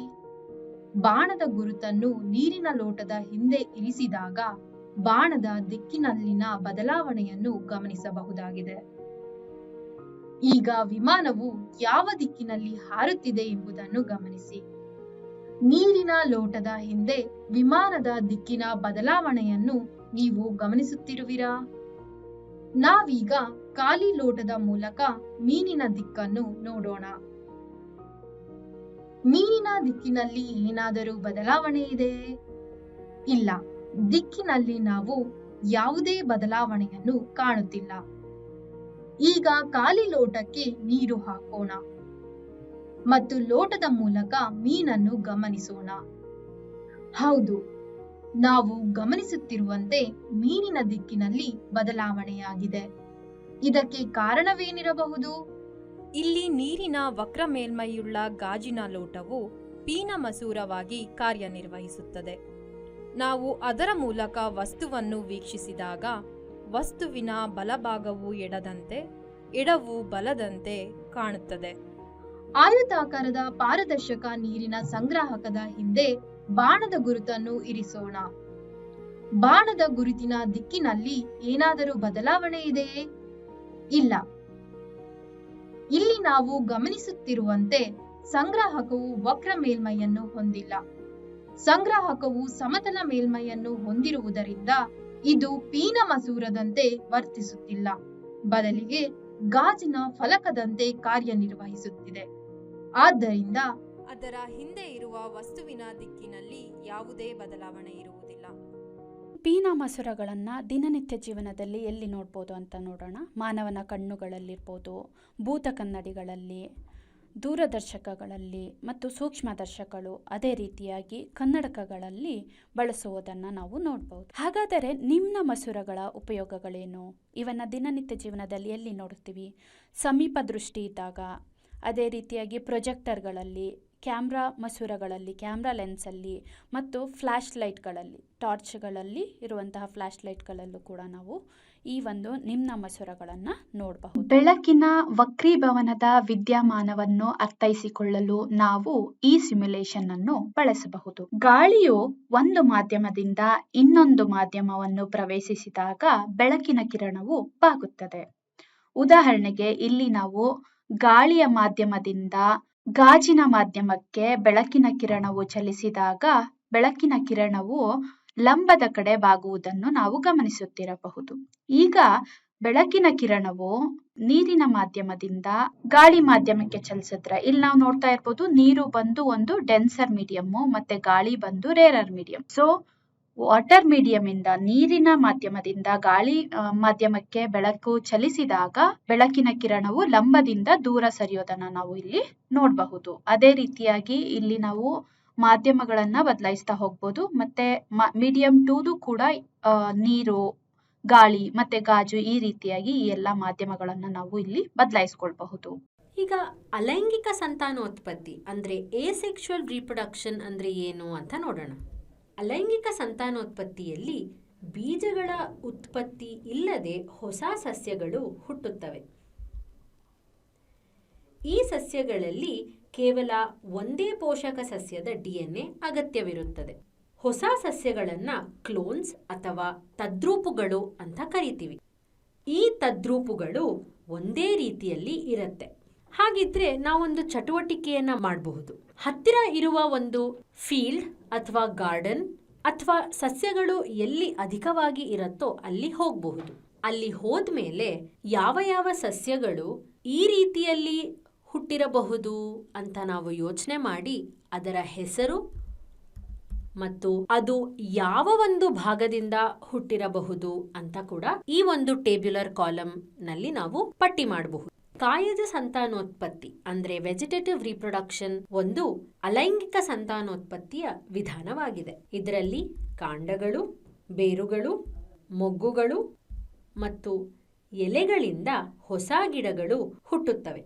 ಸಸ್ಯದ ಕಾಯಜ ಭಾಗಗಳಿಂದ ಹೊಸ ಸಸ್ಯಗಳು ಹುಟ್ಟುವ ಕಾರಣ ಈ ವಿಧಾನಕ್ಕೆ ಕಾಯಜ ಸಂತಾನೋತ್ಪತ್ತಿ ಎನ್ನುವರು. ಹಾಗಿದ್ರೆ ನಾವು ನಮ್ಮ ದೈನಂದಿನ ಜೀವನದಲ್ಲಿ ಕಾಯಜ ಸಂತಾನೋತ್ಪತ್ತಿಯನ್ನು ಎಲ್ಲಿ ನೋಡುತ್ತೇವೆ? ಒಂದು ಸಸ್ಯದ ಕತ್ತರಿಸಿದ ಗಿಡದ ಭಾಗವಿಂದ ಇರಬಹುದು, ಅಥವಾ ನೆಲದಡಿಯಲ್ಲಿರುವ ಕಾಂಡಗಳು, ನೆಲದೊಳಗೆ ಬಿಡುವ ಗೆಡ್ಡೆಗಳಿಂದ ಇರಬಹುದು, ಹಬ್ಬು ಗಿಡಗಳಿಂದ ಇರಬಹುದು, ಮೊಳಕೆಯೊಡೆಯುವ ಎಲೆಯ ಗಿಡಗಳಿಂದ ಇರಬಹುದು, ಮೊಗ್ಗುಗಳಿಂದ ಅಥವಾ ಮೊಗ್ಗುವಿಕೆ, ತುಂಡಾಗುವಿಕೆ ಮತ್ತು ಬೀಜಕ ಉತ್ಪತ್ತಿಯಿಂದ ಕೂಡ ನಾವು ಅಲೈಂಗಿಕ ಸಂತಾನೋತ್ಪತ್ತಿಯನ್ನು ನೋಡಬಹುದು. ಕತ್ತರಿಸಿದ ಗಿಡದ ಒಂದು ಭಾಗದಿಂದ ಹೇಗೆ ಒಂದು ಹೊಸ ಸಸ್ಯ ಹುಟ್ಟುತ್ತೆ ಅಂತ ನೋಡೋಣ. ಇಲ್ಲಿ ನಾವು ಶುಗರ್ ಕೇನ್ ಅಂದ್ರೆ ಕಬ್ಬು ಮತ್ತು ಗುಲಾಬಿ ರೋಸ್ನ ನೋಡ್ತಿದೀವಿ. ಒಂದು ಭಾಗವನ್ನು ನಾವು ಕತ್ತರಿಸಿ ಅದನ್ನ ನೆಟ್ಟಾಗ ಮತ್ತು ಅದಕ್ಕೆ ಬೇಕಾಗಿರುವ ಪೋಷಕಾಂಶಗಳು ಅದಕ್ಕೆ ಸಿಕ್ಕಿದಾಗ ಅದು ಒಂದು ಹೊಸ ಗಿಡವಾಗಿ ಹುಟ್ಟತ್ತೆ. ಈಗ ನೆಲದಡಿಯಲ್ಲಿನ ಕಾಂಡಗಳು, ಅದರಿಂದ ಕೂಡ ಹೊಸ ಸಸ್ಯ ಹುಟ್ಟತ್ತೆ. ಅದಕ್ಕೆ ಉದಾಹರಣೆ ಬಂದು ಆಲೂಗೆಡ್ಡೆ ಮತ್ತೆ ಶುಂಠಿ. ಆಲೂಗೆಡ್ಡೆ ಮೇಲೆ ಸಣ್ಣ ಸಣ್ಣ ಕಣ್ಣುಗಳು ನಾವೇನ್ ನೋಡ್ತೀವಿ, ಅದರಿಂದ ಹೊಸ ಸಸ್ಯ ಹುಟ್ಟತ್ತೆ. ಅದೇ ರೀತಿ ಶುಂಠಿಯಲ್ಲೂ ಕೂಡ. ಮತ್ತು ನೆಲದೊಳಗೆ ಬಿಡುವ ಗೆಡ್ಡೆ ಅಂದ್ರೆ ನಾವು ಬಲ್ಬ್ ಅಂತ ಏನ್ ಕರಿತೀವಿ, ಅದರಿಂದ ಕೂಡ ಹೊಸ ಸಸ್ಯಗಳು ಹುಟ್ಟತ್ತೆ. ಇದಕ್ಕೆ ಉದಾಹರಣೆ ಬಂದು ಈರುಳ್ಳಿ ಮತ್ತೆ ಬೆಳ್ಳುಳ್ಳಿ. ಹಬ್ಬು ಗಿಡಗಳು ಅಂದ್ರೆ ರನ್ನರ್ಸ್ ನಾವು ನಮ್ಮ ಸುತ್ತಮುತ್ತಲೂ ಹುಲ್ಲುಗಳನ್ನ ನೋಡ್ತೀವಿ. ಮತ್ತೆ ಇದಕ್ಕೆ ಇನ್ನೊಂದು ಎಕ್ಸಾಂಪಲ್ ಬಂದು ಸ್ಟ್ರಾಬೆರಿ ಗಿಡ ಮತ್ತು ಪುದೀನ ಗಿಡ. ಇವೆಲ್ಲವೂ ಹಬ್ಬು ಗಿಡಗಳಾಗಿವೆ ಮತ್ತು ಇದು ನೆಲದ ಮೇಲೆ ಅಡ್ಡವಾಗಿ ಬೆಳೆಯುತ್ತದೆ. ಮತ್ತೆ ಈ ಹಬ್ಬುಗಳಿಂದ ಹೊಸ ಗಿಡಗಳು ಉತ್ಪತ್ತಿಯಾಗುತ್ತದೆ. ಹೂವುಗಳಲ್ಲಿ ಲೈಂಗಿಕ ಸಂತಾನೋತ್ಪತ್ತಿ. ನಾವು ಸಸ್ಯಗಳಲ್ಲಿನ ಲೈಂಗಿಕ ಸಂತಾನೋತ್ಪತ್ತಿಯನ್ನು ನೋಡೋಣ. ವೈಜ್ಞಾನಿಕವಾಗಿ ಅಂದಾಜು 3,90,900 ಸಸ್ಯ ಪ್ರಭೇದಗಳಿವೆ ಅಂತ ನಿಮಗೆ ಗೊತ್ತಾ? ಸಸ್ಯಗಳಲ್ಲಿ ಸಂಭವಿಸುವ ಲೈಂಗಿಕ ಸಂತಾನೋತ್ಪತ್ತಿಯಿಂದಾಗಿ ಈ ವೈವಿಧ್ಯತೆಯು ಕಂಡುಬರುತ್ತವೆ. ಲೈಂಗಿಕ ಸಂತಾನೋತ್ಪತ್ತಿ ಹೂವುಗಳಲ್ಲಿ ಕೂಡ ನಡೆಯುತ್ತೆ. ಹೂವುಗಳಲ್ಲಿ ಲೈಂಗಿಕ ಅಂಗಾಂಗಗಳಿರುತ್ತವೆ. ಬನ್ನಿ ಹೂವಿನ ವಿವಿಧ ಭಾಗಗಳನ್ನು ನೋಡೋಣ. ದಳಗಳು ಮತ್ತು ಪುಷ್ಪ ಪತ್ರಗಳು ಹೂವಿನ ಮೊಗ್ಗುಗಳನ್ನ ಕಾಪಾಡುವುದಕ್ಕೆ ಸಹಾಯ ಮಾಡುತ್ತವೆ. ಪರಾಗಸ್ಪರ್ಶಕಗಳನ್ನು ಆಕರ್ಷಿಸುವುದಕ್ಕಾಗಿ ಇವುಗಳಲ್ಲಿ ಗಾಢವಾದ ಬಣ್ಣ ಅಥವಾ ಪರಿಮಳವಿರಬಹುದು. ಕಾಂಡ ಮತ್ತು ಪುಷ್ಪ ಪಾತ್ರೆ ಸಸ್ಯದ ಉಳಿದ ಭಾಗಗಳಿಗೆ ಹೂವನ್ನು ಸಂಪರ್ಕಿಸುವ ಭಾಗಗಳು. ಕೇಸರ ಹೂವಿನ ಗಂಡು ಭಾಗ. ಇದರಲ್ಲಿ ಪರಾಗವನ್ನು ಉತ್ಪಾದಿಸುವ ಕೇಸರ ದಂಡ ಮತ್ತು ತಂತು ಎಂಬ ಕೇಸರ ದಂಡವನ್ನು ಬೆಂಬಲಿಸುವ ದಂಟು ಇರುತ್ತದೆ. ಈ ರಚನೆಗಳು ಪುರುಷ ಲಿಂಗಾಣು ಅಂದರೆ ಮೇಲ್ ಗ್ಯಾಮಿಟ್ ಎಂಬ ಪರಾಗದ ಉತ್ಪಾದನೆ ಮತ್ತು ಇರುವಿಕೆಗೆ ಕಾರಣವಾಗಿವೆ. ಈ ರಚನೆಗಳು ಪುರುಷ ಲಿಂಗಾಣು ಅಂದರೆ ಮೇಲ್ ಗ್ಯಾಮಿಟ್ ಎಂಬ ಪರಾಗದ ಉತ್ಪಾದನೆ ಮತ್ತು ಇರುವಿಕೆಗೆ ಕಾರಣವಾಗಿವೆ. ಹೂವಿನ ಹೆಣ್ಣು ಭಾಗವನ್ನು ಶಲಾಕ ಅಂದರೆ ಕಾರ್ಪಲ್ ಎನ್ನುತ್ತಾರೆ. ಇದರಲ್ಲಿ 3 ಭಾಗಗಳಿವೆ. ಶಲಾಕಾಗ್ರ ಸ್ಟಿಗ್ಮಾ, ಪರಾಗವನ್ನು ಹಿಡಿದಿಟ್ಟುಕೊಳ್ಳುವ ಜಿಗುಟಾದ ಭಾಗ. ಶಲಾಕ ನಳಿಕೆ ಸ್ಟೈಲ್, ಇದರ ಮೂಲಕ ಪರಾಗ ಕಣಗಳು ಕೆಳಗೆ ಇಳಿಯುತ್ತವೆ. ಮತ್ತು ಅಂಡಾಶಯ ಓವರಿ, ಅಂಡಾಶಯದೊಳಗೆ ಹೆಣ್ಣು ಲಿಂಗಾಣು ಅಂದರೆ ಫೀಮೇಲ್ ಗ್ಯಾಮಿಟ್ ಇರುತ್ತದೆ. ಅಂಡಕಗಳು ಹೆಣ್ಣು ಗ್ಯಾಮಿಟ್ ಅಥವಾ ಹೆಣ್ಣು ಲಿಂಗಾಣುಗಳನ್ನು ಉತ್ಪತ್ತಿ ಮಾಡುತ್ತವೆ. ಹಾಗಾದರೆ ಪರಾಗಸ್ಪರ್ಶವು ಹೇಗೆ ಕಾರ್ಯನಿರ್ವಹಿಸುತ್ತದೆ? ಪರಾಗಸ್ಪರ್ಶ ಎಂದರೆ ಒಂದು ಹೂವಿನ ಗಂಡು ಕೇಸರ ದಂಡದಿಂದ ಇನ್ನೊಂದು ಹೂವಿನ ಹೆಣ್ಣು ಶಲಾಕಾಗ್ರಕ್ಕೆ ಪರಾಗವನ್ನು ವರ್ಗಾಯಿಸುವ ಪ್ರಕ್ರಿಯೆ. ಹೂವುಗಳಲ್ಲಿ ಗಾಳಿ ಮತ್ತು ನೀರಿನಿಂದ ಅಥವಾ ಕೀಟಗಳು, ಪಕ್ಷಿಗಳು ಮತ್ತು ಇತರ ಪ್ರಾಣಿಗಳಂತಹ ಪರಾಗಸ್ಪರ್ಶಕಗಳಿಂದ ಬೇರೆ ಬೇರೆ ರೀತಿಯಲ್ಲಿ ಪರಾಗಸ್ಪರ್ಶ ನಡೆಯಬಹುದು. ಪರಾಗಸ್ಪರ್ಶಕಗಳಿಂದ ಪರಾಗಸ್ಪರ್ಶಕ್ಕೆ ಒಳಗಾಗುವ ಹೂವುಗಳ ರಚನೆ ಗಾಳಿ ಅಥವಾ ನೀರಿನಿಂದ ಪರಾಗಸ್ಪರ್ಶಕ್ಕೆ ಒಳಗಾಗುವ ಹೂವುಗಳಿಗಿಂತ ಭಿನ್ನವಾಗಿರುತ್ತವೆ. ದಳಗಳ ಗಾತ್ರ, ಪರಿಮಳ ಮತ್ತು ಬಣ್ಣದಲ್ಲಿನ ವ್ಯತ್ಯಾಸಗಳು, ಕೇಸರ ಮತ್ತು ಶಲಾಕ ನಳಿಕೆಯ ಸ್ಥಾನವನ್ನು ನೋಡಿ. ಇಲ್ಲಿ ಕೆಲವು ಪ್ರಮುಖ ವ್ಯತ್ಯಾಸಗಳಿವೆ. ಇವು ಭಿನ್ನವಾಗಿರುವುದಕ್ಕೆ ಕಾರಣವೇನಿರಬಹುದು ಅಂತ ನಿಮ್ಗನ್ಸತ್ತೆ? ನಮ್ಮ ಆಹಾರ ಪೂರೈಕೆಗೆ ಪರಾಗಸ್ಪರ್ಶಗಳು ಬಹಳ ಮುಖ್ಯವೆಂದು ನಿಮಗೆ ಗೊತ್ತೇ? ಅವು ಪರಾಗಸ್ಪರ್ಶ ಮಾಡುವ ಸಸ್ಯಗಳಿಂದಲೇ ನಮಗೆ ಪ್ರತಿ 3 ತುತ್ತಿಗೆ 1 ತುತ್ತು ಆಹಾರ ಸಿಗುತ್ತದೆ. ಸಸ್ಯಗಳಲ್ಲಿ ಪರಾಗಸ್ಪರ್ಶವಾದ ನಂತರವೇ ಫಲೀಕರಣ ನಡೆಯಬಹುದು. ಫಲೀಕರಣದಿಂದ ಬೀಜಗಳು ಉತ್ಪತ್ತಿಯಾಗುತ್ತವೆ. 2 ಗಂಡು ಗ್ಯಾಮೀಟ್ಸ್ ಬಳಿತ ಪರಾಗಕಣ ಅದೇ ಜಾತಿಯ ಹೆಣ್ಣು ಶಲಾಕಾಗ್ರದ ಮೇಲೆ ಬಿದ್ದಿದೆ. ಪರಾಗಕಣದಲ್ಲಿ ಒಂದು ಪರಾಗ ನಳಿಕೆ ಬೆಳೆದು ಅದು ಶಲಾಕ ನಳಿಕೆಗೆ ಇಳಿದು ಅಲ್ಲಿಂದ ಅಂಡಾಶಯಕ್ಕೆ ಹೋಗುತ್ತದೆ. ಅಲ್ಲಿ ಅದು ಸೂಕ್ಷ್ಮ ದ್ವಾರ ಅಂದರೆ ಮೈಕ್ರೋಪೈಲ್ ಎಂಬ ರಂಧ್ರದ ಮೂಲಕ ಒಳಗೆ ಹೋಗುತ್ತದೆ. ಗಂಡು ಕೋಶಗಳು ಪರಾಗಕಣದಿಂದ ಕೆಳಕ್ಕೆ ಪರಾಗ ನಳಿಕೆಯ ಮೂಲಕ ಹೆಣ್ಣು ಅಂಡಕ್ಕೆ ಹೋಗುತ್ತವೆ. ಇಲ್ಲಿ ಒಂದು ಗಂಡು ಕೋಶ ತನ್ನನ್ನು ಫಲೀಕರಿಸುವ ಹೆಣ್ಣು ಮೊಟ್ಟೆಯೊಂದಿಗೆ ಸೇರುತ್ತದೆ. ಇದು ಬೀಜವಾಗಿ ಬೆಳೆಯುತ್ತದೆ. ಇನ್ನೊಂದು ಗಂಡು ಕೋಶ ಭ್ರೂಣದ ಚೀಲದಲ್ಲಿರುವ 2 ಕೋಶಗಳ ಜೊತೆ ಸೇರಿಕೊಂಡು ಅಂತರ್ಬೀಜವನ್ನು ರೂಪಿಸುತ್ತದೆ. ಇದು ಬೀಜ ಬೆಳೆಯುವುದಕ್ಕೆ ಬೇಕಾದ ಆಹಾರವನ್ನು ಒದಗಿಸುತ್ತದೆ. ಅಂಡಾಶಯ ಹಿಗ್ಗಿ ಹಣ್ಣಾಗುತ್ತದೆ. ಒಳಗಿನ ಬೀಜವನ್ನು ಸುತ್ತುವರೆದಿರುವ ಹಣ್ಣುಗಳು ಮತ್ತು ಬೀಜಗಳು ಹಲವು ವಿಧಗಳಲ್ಲಿ ಹರಡುತ್ತವೆ. ಕೆಲವು ಸಸ್ಯಗಳಲ್ಲಿ ಲೈಂಗಿಕ ಸಂತಾನೋತ್ಪತ್ತಿಯ ದೀರ್ಘ ಚಕ್ರವನ್ನು ಪೂರ್ಣಗೊಳಿಸಿ ಸರಿಯಾದ ಪರಿಸ್ಥಿತಿಯಲ್ಲಿ ಹೊಸ ಸಸ್ಯವಾಗಿ ಬೆಳೆಯುವ ಮೂಲಕ ಮನುಷ್ಯರಿಂದಲೂ ಹರಡಲ್ಪಡುತ್ತದೆ. ಹೀಗೆ ಸಸ್ಯಗಳಲ್ಲಿ ಲೈಂಗಿಕ ಸಂತಾನೋತ್ಪತ್ತಿ ನಡೆಯುತ್ತದೆ. ಧನ್ಯವಾದಗಳು. 5ನೇ ತರಗತಿಯಲ್ಲಿ ಬರುವಂತಹ ನಮ್ಮ ಭಾರತ ಭೌತಿಕ ವೈವಿಧ್ಯತೆ ಅಧ್ಯಾಯಕ್ಕೆ ಸಂಬಂಧಪಟ್ಟ ಹಾಗೆ ಈ ಚಟುವಟಿಕೆಯನ್ನು ನಾವು ಮಾಡ್ಬೋದು. ಒಂದು ಭಾರತದ ಭೂಪಟವನ್ನು ರಚಿಸೋದಕ್ಕೆ ಹೇಳಿಬಿಟ್ಟು ನಮ್ಮ ರಾಷ್ಟ್ರಗೀತೆಯಲ್ಲಿ ಉಲ್ಲೇಖಿಸಿರುವಂತಹ ಸ್ಥಳಗಳನ್ನು ಗುರುತಿಸಿ ಬಣ್ಣ ಹಚ್ಚೋದಕ್ಕೆ ಮಕ್ಕಳಿಗೆ ಹೇಳ್ಬೋದು. ಅದೇ ರೀತಿಯಾಗಿ ಅವುಗಳ ಭೌತಿಕ ಲಕ್ಷಣಗಳಿಗೆ ಸಂಬಂಧಪಟ್ಟ ಹಾಗೆ ಒಂದು ಚಟುವಟಿಕೆಯನ್ನು ನಾವು ನೋಡೋಣ. ಈ ಚಟುವಟಿಕೆಯನ್ನು ಮಾಡೋದಕ್ಕೆ ಒಂದು ಕಾರ್ಡ್ಬೋರ್ಡ್ ಬೇಕಾಗುತ್ತೆ. ಅದನ್ನು ನಾವು ಬೇಸಾಗಿಟ್ಕೋಬೋದು. ಅವುಗಳ ಉದ್ದ ಮತ್ತು ಅಗಲ ಬಂದು 12 ಇಂಚುಗಳನ್ನು ಇಟ್ಕೋಬೋದು. ನಂತರ ಪೇಪರ್ ಚೆಂಡುಗಳು, ಕಾಗದದ ಚೆಂಡುಗಳನ್ನು ಮಾಡ್ಕೋಬೇಕು ತೋರಿಸಿರೋ ರೀತಿ. ಆ ಕಾಗದದ ಚೆಂಡುಗಳನ್ನು ಅಂಟನ್ನು ಬಳಸಿ, ಗ್ಲೂವನ್ನು ಬಳಸಿ ನಾವೇನು ಮಾಡ್ತಿರೋ ತೋರಿಸ್ತಿರೋ ರೀತಿ ಒಂದರ ಮೇಲೆ ಒಂದನ್ನು ನಾವು ಜೋಡಿಸ್ಕೊತಾ ಹೋಗಬೇಕು. ನಂತರ ಏನು ಮಾಡ್ಬೋದು, ಒಂದು ಮಿಶ್ರಣವನ್ನು ನಾವು ತಯಾರು ಮಾಡ್ಕೋಬೇಕಾಗತ್ತೆ. ಆ ಮಿಶ್ರಣದಲ್ಲಿ ನೀರು ಮತ್ತು ಮೈದಾವನ್ನು ಮಿಕ್ಸ್ ಮಾಡ್ಕೊತೀವಿ. ನಂತರ ಆ ಮಿಶ್ರಣದಲ್ಲಿ ಕಾಗದದ ಪಟ್ಟಿಗಳನ್ನು ನಾವು ತೆಗೆದುಕೊಂಡು ತೋರಿಸ್ತಿರೋ ರೀತಿ ಏನು ಮಾಡಬೇಕು, ಆ ಮಿಶ್ರಣದಲ್ಲಿ ಅದ್ದಿಟ್ಕೊಬೇಕಾಗತ್ತೆ. ಆ ಅದ್ದಿದ ನಂತರ ಏನು ಮಾಡ್ಬೋದು, ಇಲ್ಲಿ ನಾವು ಆ ಪರ್ವತದ ಮೇಲೆ ಸಂಪೂರ್ಣವಾಗಿ ಈ ಕಾಗದದ ಪಟ್ಟಿಗಳನ್ನು ಅಂಟಿಸ್ಬೇಕಾಗತ್ತೆ. ಅಂಟಿಸಿದ ಮೇಲೆ ನಮಗೆ ಈ ಒಂದು ಪರ್ವತದ ಮಾಡೆಲ್ ತಯಾರಾಗುತ್ತೆ. ಈ ಮಾದರಿಯನ್ನು ಅಲಂಕಾರ ಮಾಡೋದಕ್ಕೂ ನಾವು ಹೇಳ್ಬೋದು. ಯಾವ ರೀತಿಯಾಗಿ ಆ ಒಂದು ಪ್ರದೇಶದಲ್ಲಿ ಯಾವ ಪ್ರಾಣಿಗಳು ಇರುತ್ತೆ, ಯಾವ ಪಕ್ಷಿಗಳಿರುತ್ತೆ, ಅದು ಅಲ್ಲಿ ಹೇಗೆ ಅವು ಹೊಂದಾಣಿಕೆ ಆಗಿದ್ದಾವೆ, ಮತ್ತು ಅಲ್ಲಿ ಬೆಳೆಯುವಂತಹ ಬೆಳೆಗಳು ಯಾವುದು, ಅಲ್ಲಿಯ ಜನ ಅಲ್ಲಿಗೆ ಹೇಗೆ ಹೊಂದಾಣಿಕೆ ಮಾಡ್ಕೊಂಡಿದ್ದಾರೆ, ಈ ರೀತಿಯ ಹಲವಾರು ಪ್ರಶ್ನೆಗಳನ್ನು ನಾವು ಕೇಳೋದ್ರ ಮೂಲಕ ಮತ್ತು ಅದರ ಜೊತೆಗೆ ಪ್ರತಿಯೊಂದು ಮಗುವಿಗೂ ಬೇರೆ ಬೇರೆ ರೀತಿಯ ಗುಣಲಕ್ಷಣಗಳು, ಭಾರತದಲ್ಲಿ ಬರುವಂತಹ ಪ್ರದೇಶಗಳಲ್ಲಿ ಬರುವಂತಹ ಬೇರೆ ಬೇರೆ ರೀಸನ್ಸನ್ನು ಈ ರೀತಿ ಮಾಡೆಲ್ ಮಾಡೋದಕ್ಕೆ ನಾವು ಹೇಳ್ಬೋದು. ಇಲ್ಲಿಯವರೆಗೆ ನಾವು ಬೆಳಕು, ಸಸ್ಯಗಳಲ್ಲಿ ಸಂತಾನೋತ್ಪತ್ತಿ ಮತ್ತು ಕಾಂತಗಳೊಂದಿಗೆ ಆಟ, ಈ ಒಂದು ಅಧ್ಯಾಯಕ್ಕೆ ಸಂಬಂಧಪಟ್ಟ ಪರಿಕಲ್ಪನೆಗಳನ್ನು ನೋಡಿದ್ವಿ ಮತ್ತು ಅವುಗಳನ್ನು ಹೇಗೆ ನಾವು ಅನುಭವಾತ್ಮಕವಾಗಿ ಬೋಧನೆ ಮಾಡ್ಬೋದು ಅಂತಲೂ ಕೂಡ ನಾವು ನೋಡಿದ್ವಿ. ಅವುಗಳಲ್ಲಿ ಈ ಅನುಭವ ಇತ್ತು ಅಂದರೆ ಎಕ್ಸ್ಪೀರಿಯನ್ಸ್, ದ ಕಾನ್ಸೆಪ್ಟ್ನ ಎಕ್ಸ್ಪೀರಿಯನ್ಸ್ ಮಾಡೋದು, ಎಕ್ಸ್ಪೀರಿಯನ್ಸ್ ಮಾಡಿದ್ಮೇಲೆ ಅದೇ ಒಂದು ಕಾನ್ಸೆಪ್ಟ್ ಮೇಲೆ ರಿಫ್ಲೆಕ್ಟ್ ಮಾಡ್ಕೊಳ್ಳೋದು, ಅಂದರೆ ಅವಲೋಕನ ಮಾಡ್ಕೊಳ್ಳೋದು.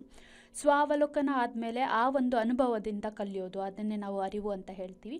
ನಾವು ಕಲಿತಿದ್ದನ್ನು ದಿನನಿತ್ಯ ಜೀವನದಲ್ಲಿ ಅಪ್ಲೈ ಮಾಡ್ಕೊತೀವಿ. ಈ ಒಂದು ಸೈಕಲನ್ನು ನಾವು ಈ ಎಲ್ಲ ಚಟುವಟಿಕೆಗಳಲ್ಲಿ ನೋಡಿದ್ವಿ. ನಮ್ಮ ಈ ದಿನದ ವೆಬಿನಾರ್ನಲ್ಲಿ ಏನೇನೆಲ್ಲ ನೋಡಿದ್ವಿ ಅಂತ ಆದರೆ, ಎಕ್ಸ್ಪೀರಿಯನ್ಸ್ ಕಾನ್ಸೆಪ್ಟ್ ಏನಿತ್ತು, ಕಾಂತಗಳಿಗೆ ಸಂಬಂಧಪಟ್ಟ ಚಟುವಟಿಕೆ ಇತ್ತು, ಅಂದರೆ ಕಾಂತೀಯ ವಸ್ತುಗಳು ಮತ್ತು ಅಕಾಂತೀಯ ವಸ್ತುಗಳಾಗಿರ್ಬೋದು. ಮ್ಯಾಗ್ನೆಟಿಕ್ ಲೇವಿಯೇಷನ್ಗೆ ಸಂಬಂಧಪಟ್ಟಂತೆ ಚಟುವಟಿಕೆಯನ್ನು ಮಾಡೋದ್ರ ಮೂಲಕ ಮಕ್ಕಳು ಅನುಭವವನ್ನು ಪಡ್ಕೊತಾರೆ. ಗೋಳೀಯ ದರ್ಪಣಗಳಿಗೆ ಸಂಬಂಧಪಟ್ಟ ಚಟುವಟಿಕೆ, ಅವುಗಳಲ್ಲಿ ಹೇಗೆ ಪ್ರತಿಬಿಂಬ ಉಂಟಾಗುತ್ತೆ. ಈ ದಿನ ನಾವು ಅನುಭವಾತ್ಮಕ ಬೋಧನಾ ಕಲಿಕೆಗೆ ಸಂಬಂಧಪಟ್ಟ ಹಾಗೆ ಚಟುವಟಿಕೆಗಳನ್ನು ಮಾಡಿದ್ವಿ. ಏನೇನೆಲ್ಲ ಚಟುವಟಿಕೆಗಳು ಮಕ್ಕಳಿಗೆ ಅನುಭವವನ್ನು ನೀಡುತ್ತೆ ಅಂತ ನೋಡೋದಾದರೆ, ಅಂದರೆ ಕಲಿಕಾರ್ಥಿಗಳಿಗೆ ಅನುಭವವನ್ನು ನೀಡುತ್ತೆ ಅಂತ ನೋಡೋದಾದರೆ, ಕಾಂತಗಳ ಚಟುವಟಿಕೆ, ಅದೇ ರೀತಿಯಾಗಿ ಮ್ಯಾಗ್ನೆಟಿಕ್ ಲೇವಿಯೇಷನ್ದು, ಗೋಳೀಯ ದರ್ಪಣದ ಚಟುವಟಿಕೆ, ಕಣ್ಮರೆಯಾದ ಮೀನು ಅನ್ನುವಂತಹ ಚಟುವಟಿಕೆ ಇರ್ಬೋದು, ಉಲ್ಟಾ ಪಲ್ಟಾ ಚಟುವಟಿಕೆ, ಕಾಯಜ ಸಂತಾನೋತ್ಪತ್ತಿಗೆ ಸಂಬಂಧಪಟ್ಟ ಚಟುವಟಿಕೆ, ಕಾಂತಗಳು ಮತ್ತು ವಿದ್ಯುತ್ ಕಾಂತಕ್ಕೆ ಸಂಬಂಧಪಟ್ಟಂತಹ ಫೆಟ್ ಸಿಮ್ಯುಲೇಷನ್ ಇರ್ಬೋದು, ಕಬ್ಬಿಣದ ರಜಗಳು ಕಾಂತಕ್ಷೇತ್ರ ಚಟುವಟಿಕೆ, ಅದೇ ರೀತಿಯಾಗಿ LED ಬೆಳಕಿನ ಚಟುವಟಿಕೆ, ಮಸೂರಗಳಿಗೆ ಸಂಬಂಧಪಟ್ಟಂತಹ ಚಟುವಟಿಕೆ, ಬೆಳಕಿನಲ್ಲಿ ವಕ್ರೀಭವನಗೊಳ್ಳುವಂತಹ ಒಂದು ಚಟುವಟಿಕೆ ಅಂದರೆ ಫೆಟ್ ಸಿಮ್ಯುಲೇಷನ್ ಇರ್ಬೋದು. ಅದೇ ರೀತಿಯಾಗಿ ನಮ್ಮ ಭಾರತ ಭೌತಿಕ ವೈವಿಧ್ಯತೆಗೆ ಸಂಬಂಧಪಟ್ಟ ಈ ಚಟುವಟಿಕೆಗಳಿಂದ ಮಕ್ಕಳಿಗೆ ಒಂದು ಅನುಭವ ಸಿಗುತ್ತೆ ಅಂತ ಹೇಳ್ಬೋದು. ಅದಾದ ನಂತರ ಅವಲೋಕನ ಮಾಡ್ಕೊಳ್ಳೋದು, ಅಂದರೆ ಆ ಒಂದು ಅನುಭವದಿಂದ ರಿಫ್ಲೆಕ್ಟ್ ಮಾಡ್ಕೊಳ್ಳೋದಕ್ಕೆ ನಾವು ಮಕ್ಕಳಿಗೆ ಯಾವ ರೀತಿಯ ಕ್ವೆಶನ್ ಅನ್ನ ಕೇಳ್ತಾ ಹೋದ್ವಿ. ಹಾಗಾದ್ರೆ ಅನುಭವವನ್ನ ಪಡೆದುಕೊಂಡ ಮೇಲೆ ಯಾವ ರೀತಿಯ ಪ್ರಶ್ನೆಗಳನ್ನ ಕೇಳೋದ್ರ ಮೂಲಕ ಮಕ್ಕಳು ರಿಫ್ಲೆಕ್ಟ್ ಮಾಡ್ಕೊಳ್ಳೋದಕ್ಕೆ ಅವಕಾಶ ಮಾಡ್ಕೊಡೋಕಾಯ್ತು ಅಂತ ಅಂದ್ರೆ, ಕೆಲವು ವಸ್ತುಗಳು ಮಾತ್ರ ಏಕೆ ಕಾಂತಕ್ಕೆ ಆಕರ್ಷಿತವಾಗುತ್ತವೆ, ವಿವಿಧ ರೀತಿಯ ಕಾಂತಗಳು ವಿಭಿನ್ನ ಕಾಂತಕ್ಷೇತ್ರದ ರೇಖೆಗಳನ್ನು ಉಂಟು ಮಾಡೋದಕ್ಕೆ ಕಾರಣ ಏನು, ಸ್ವತಂತ್ರವಾಗಿ ತೂಗುಬಿಟ್ಟ ದಂಡಕಾಂತವು ಯಾವಾಗಲೂ ಒಂದೇ ದಿಕ್ಕಿನಲ್ಲಿ ವಿಶ್ರಾಂತ ಸ್ಥಿತಿಗೆ ಬರೋದಕ್ಕೆ ಕಾರಣ ಏನಿರ್ಬೋದು, ನಿಮ್ನ ದರ್ಪಣದಿಂದ ರೂಪುಗೊಂಡ ರೇಖಾಚಿತ್ರವು ಯಾವಾಗಲೂ ಸತ್ಯ ಮತ್ತು ತಲೆಕೆಳಗಾಗಿರುತ್ತೆ, ಇದಕ್ಕೆ ಕಾರಣ ಏನಿರ್ಬೋದು, ನಾವು ಒಂದು ವಸ್ತುವನ್ನು ಎರಡು ಮಸೂರಗಳ ಮೂಲಕ ನೋಡಿದಾಗ ಏನಾಗುತ್ತೆ, ಒಂದು ನಿಮ್ನ ಮಸೂರವನ್ನು ತಗೊಂಡ್ರೆ ಅದರ ಮಧ್ಯಭಾಗದಲ್ಲಿ ತೆಳ್ಳಗಿರುತ್ತೆ ಮತ್ತು ಅಂಚುಗಳಲ್ಲಿ ದಪ್ಪನಾಗಿರುತ್ತೆ. ಅದಕ್ಕೆ ಕಾರಣ ಏನಿರ್ಬೋದು? ಮತ್ತು ಬೀಜಗಳಿಲ್ಲದೇನೂ ಕೂಡ ಸಸ್ಯಗಳಲ್ಲಿ ಸಂತಾನೋತ್ಪತ್ತಿ ಆಗ್ತಾ ಇದೆ. ಅದು ಹೇಗೆ, ಅದನ್ನು ಮಾಡ್ಬೋದಾ ಅನ್ನೋ ರೀತಿ, ಎಲ್ಲೆಲ್ಲಿ ಆ ರೀತಿ ಆಗ್ತಾ ಇದೆ. ಮತ್ತು ನಿಮ್ನ ದರ್ಪಣವು ಯಾವಾಗಲೂ ನೈಜ ಮತ್ತು ತಲೆಕೆಳಗಾದ ಪ್ರತಿಬಿಂಬವನ್ನು ಉಂಟು ಮಾಡುತ್ತೆ. ಏನು ಕಾರಣ ಇರ್ಬೋದು? ಈ ರೀತಿಯ ಪ್ರಶ್ನೆಗಳನ್ನು ಕೇಳೋದ್ರ ಮೂಲಕ ಮಕ್ಕಳಿಗೆ ಅನುಭವದ ಮೇಲೆ ಸ್ವ ಅವಲೋಕನ ಮಾಡ್ಕೊಳ್ಳೋದಕ್ಕೆ ಅವಕಾಶ ಮಾಡಿಕೊಟ್ವಿ. ಲರ್ನಿಂಗ್ ಫ್ರಮ್ ದ ಎಕ್ಸ್ಪೀರಿಯನ್ಸ್ ಅಂದರೆ ನಾವು ಒಂದು ಅನುಭವವನ್ನು ಕೊಟ್ಟ ಮೇಲೆ ಅದಕ್ಕೆ ಸಂಬಂಧಪಟ್ಟಾಗೆ ಕೆಲವೊಂದು ರಿಫ್ಲೆಕ್ಟಿವ್ ಕ್ವಶನ್ಸ್ನ ಕೇಳಿದ ನಂತರ ನಾವು ಅದರಿಂದ ಕಲಿತೀವಲ್ವಾ. ಸೊ ಏನೇನೆಲ್ಲ ಕಾನ್ಸೆಪ್ಟ್ಸ್ ಕಲಿಸ್ವಿ ಇವತ್ತು? ಕಾಂತದ ಗುಣಲಕ್ಷಣಗಳು, ಬೆಳಕಿನ ಪ್ರತಿಫಲನ, ಬೆಳಕಿನ ವಕ್ರೀಭವನ, ಮತ್ತು ಗೋಳೀಯ ದರ್ಪಣಗಳು, ಮಸೂರಗಳು ಮತ್ತು ಸಸ್ಯಗಳಲ್ಲಿ ಸಂತಾನೋತ್ಪತ್ತಿ. ನಂತರ ನಮ್ಮ ದಿನನಿತ್ಯ ಜೀವನದಲ್ಲಿ ಆ ಪರಿಕಲ್ಪನೆಗಳನ್ನು ಅನ್ವಯ ಮಾಡ್ಕೊತೀವಿ. ಸೊ ಕಾನ್ವೆಕ್ಸ್ ಮಿರರ್ ಇರ್ಬೋದು, ಕಾನ್ಕೇವ್ ಮಿರರ್ ಇರ್ಬೋದು, ಅಂದರೆ ಗೋಳೀಯ ದರ್ಪಣಗಳ ಉಪಯೋಗಗಳು ಮತ್ತು ಮಸೂರಗಳ ಉಪಯೋಗಗಳಿರ್ಬೋದು, ಮತ್ತು ಕಾಂತಗಳ ಉಪಯೋಗಗಳನ್ನು ನೋಡಿದ್ವಿ. ಸಸ್ಯಗಳಲ್ಲಿ ಸಂತಾನೋತ್ಪತ್ತಿ ಆಗೋದು, ಅದನ್ನು ನಾವು ದಿನನಿತ್ಯ ಜೀವನದಲ್ಲಿ ಎಲ್ಲಿ ನೋಡ್ತೀವಿ, ಮತ್ತು ಕಾಯಜ ಸಂತಾನೋತ್ಪತ್ತಿಯನ್ನು ನಾವು ದಿನನಿತ್ಯ ಜೀವನದಲ್ಲಿ ಎಲ್ಲಿ ನೋಡ್ತೀವಿ ಅಂತೆಲ್ಲ ಕೂಡ ಇವತ್ತು ನಾವು ನೋಡಿದ್ವಿ. ಇಲ್ಲಿಗೆ ಈ ಸೆಷನ್ ಮುಕ್ತಾಯಗೊಳ್ಳುತ್ತೆ. ಎಲ್ಲರಿಗೂ ಧನ್ಯವಾದಗಳು.